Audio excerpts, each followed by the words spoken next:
The current Balochistan crisis is deeply rooted in historical, political, and economical grievances. Here is a analysis of its historical context and legal framework. Balochistan is the largest province in the Pakistan, has a long history of conflict and insurgency. The Baloch people have often felt the marginalization and deprived their fair share of the province's enriched natural resources. The legal framework governing Balochistan includes the Constitution of Pakistan, which guarantees the fundamental rights to all citizens, including the right of life, liberty, and the security.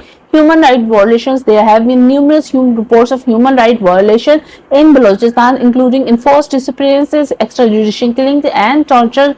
These actions are in direct violation with both national and international laws, including the International Convention on the Civil and Political Rights, to which Pakistan is signatory.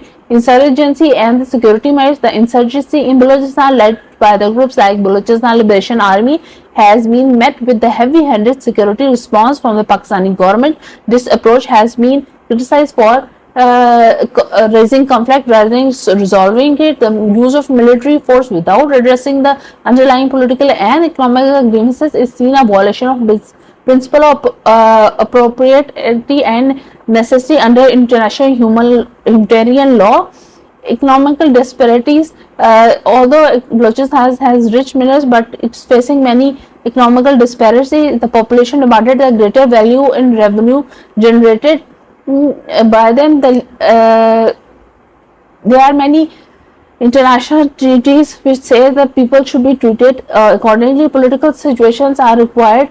Balochistan crisis requires engagement and dialogues addressing the legitimate grievances of the Balochistan people through constitution and legal reforms. Ensuring fair resource distribution and upholding human rights are the essential steps towards international and national peace. International applications. The crisis also has significant international application, particularly concerning Pak-China economic corridor. The security situation in the region possesses risk to major infrastructure projects, which are crucial for Pakistani economical development. In summary, the crisis in the Balochistan need to be solved, and it has multifaceted. It needed human rights respect, addressing economic disparity, engaging in peaceful political dialogue. This approach aligns with both national and international legal standards and is essential for achieving long-term peace and stability in the region.